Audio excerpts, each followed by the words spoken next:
zinza paka ndapindira muri yeZimbabwe nyaya yendiri kutaura muri yeZimbabwe iri kunzvimbo inonzi iyo Nyamandlovu kunyamandlovu muri yeZimbabwe kuna baba vanoshanda kuguta Bulawayo. Okay. Vaine mhuri yavo iri kunyamandlovu asi vachishanda kwa Bulawayo. Right, zvakaitika ndezvekuti baba vanotoshanda basa reumanager.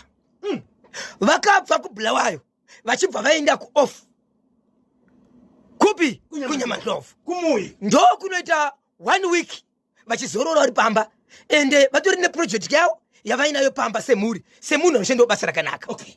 Zuva rekupedzesera vachiti mangwana ndiri kudzokera kubasa yanga iri Saturday vachiti ndiri kudzokera Sunday Monday ndiye ndiri pabasa vane motokari yavo. Saturday vakabuda vakambotenderera vachidzoka pamba vachiburuka mota vachibva dona.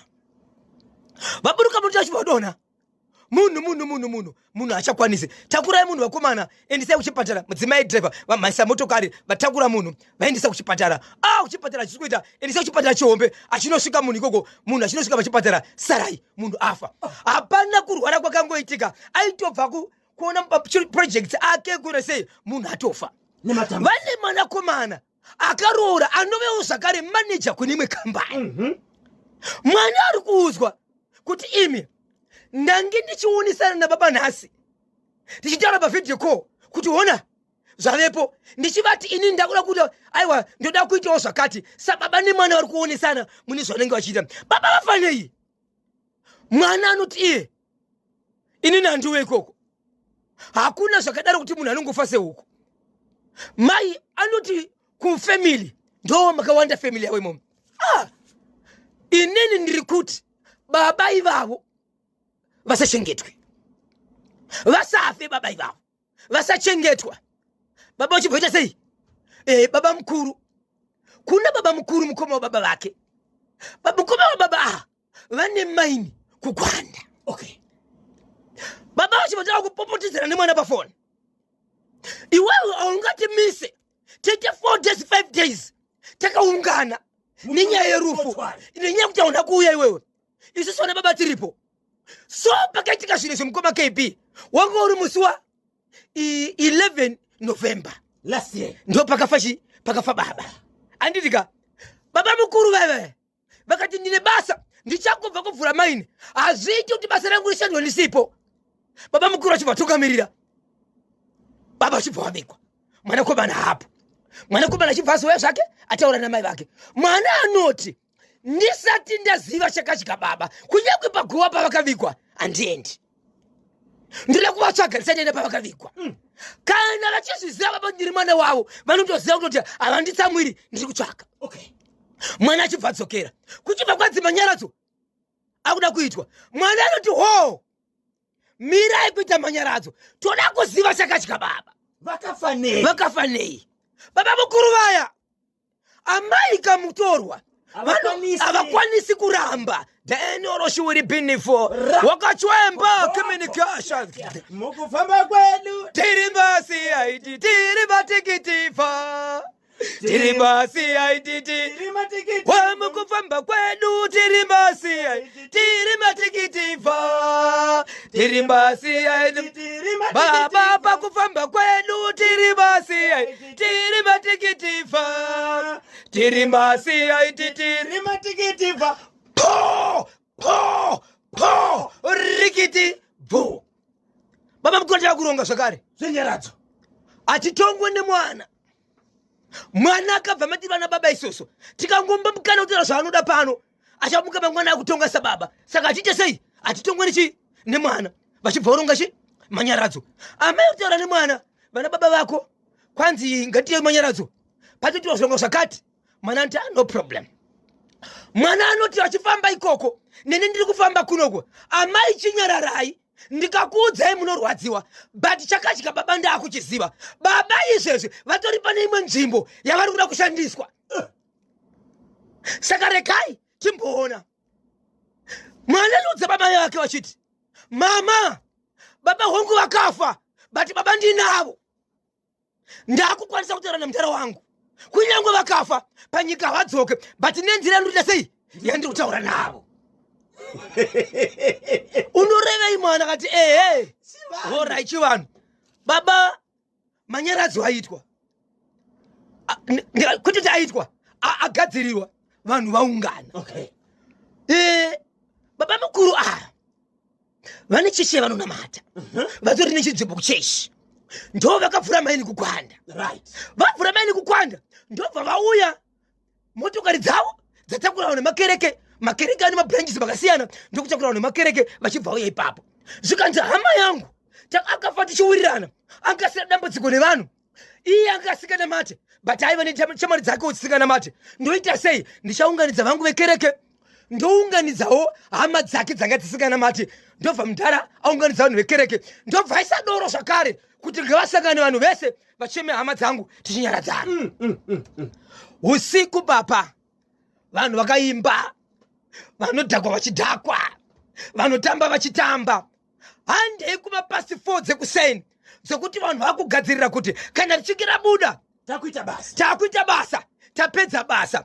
Pakaiswa zimboto rekereke vakaenda ini ndakange ndichinamata kukereke ainze kwamugodhi taiti tikaisa mazitanda emoto aya kana kwakunoidza takuimba mashambazohwe etinamate nyeredzi nyamata tinobhunya yakunobuda uko tichitenderera moto tozvaita vanhu. Apo macheya akagadzwa saidzi rine vakurukwa vakagara. Baba ava ndovanga vakagadzwa kumberi kwete sokuti mukuru wekereke sokuti ndiye muridzi wenhamo yepamba. Ndiwo baba vakuru. Ndo baba vakuru. Vanhu vakaungana mukoma KB. Vanhu vachakugara pasi munhu achiparidza 1 achitaura mashoko. Moto wakadirwa mvura ka1 but munhu wese angari panyaradzo anoziva mufi akatoona kuti munhu adzima moto mufi ndiye mufi. Pakadirwa bucket 20 liters. Vanhu vanoti kuti tizive kuti matanda anga aripo nekuwanda kwemoto ungadzimwa ne 20 liters. Zvakanetsa vanhu. Moto wakadirwa ka1 bucket kuti bo moto uchidzima ka1 anodzima dota achisimuka ipapo mukoma KB baba vaema bamukuru veve ndokutaka kuti ndatosorwa Yesu kuri kuvhurwa mainuku kune vana vavo pavana vavo vese vanokona kuita 3 vakomana havana mwanasikana hakuna mwana akauya kunyaradzo vese vakasiyiwa kugwanda kunove ndikude basa kuri kuvhurwa maini tinozobirwa tikutanga basa. Vanhu ndatosorwa baba vachitakurwa kunzi vari kuendeswa kuchipatara vatosorwa pari kuya shoko rekuti vanhu vari panzvimbo ipapo kuti mwana wababa ariwa nemota mota yamurova yamutsika imota yavo yepabasa ipapo atsikwa nemunhu wake. Ende akabva panzvimbo baba vachibva vaenda kuchipatara vaenda kuchipatara baba vakabva vati ivo uri kuchipatara ndiri kukumbira hama dzangu uyai panapa nditaure nemi uku hakosi kutosorwa uku handina kutosorwa but ndatoona ndichiswa zvinhu muziso but handisa zvinhu muziso ndiye muningina wangu akafa uyachitaura vanhu vachibva vasvika kuenda kwaari apinda muchipatara haana kuita 4 hours munhu angatofa. Sarai maini yandi kutaura izvezvi wakapakwa hakusi kushandwa kugwanda kwakatogariswa kwakatovharwa izvezvo. Manyaradzo akazoitwa here. Manyaradzo kwakatori kuseni handiti akarara achiitwa usiku handitika kwakatori kuseni kumapasi 4 kuseni zvikanzi mwana mangwana achiona achibva fonda achiudza vangu madhara achibvunza achiti mapedza here nyaradzo. Madhara akashedzera kuti mwana nyaradzo kunoku haina kupera zvakanaka.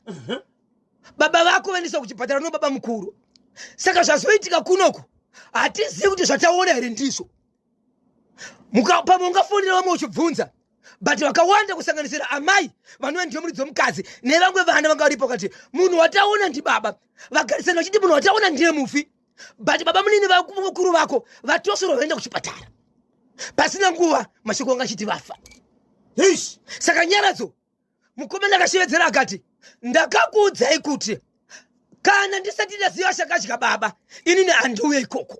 Saka inini ndini ndichazokupa idheti renyaradzo. Saka nyaya ndiri kutaura iyi, baba ava vemaini ava havasati vachengetoka. Havasati vachengetwa baba vemaini vachiri mochari. Baba vemaini nemwana wavo vese hapana ati achengetwa vese vari mochari.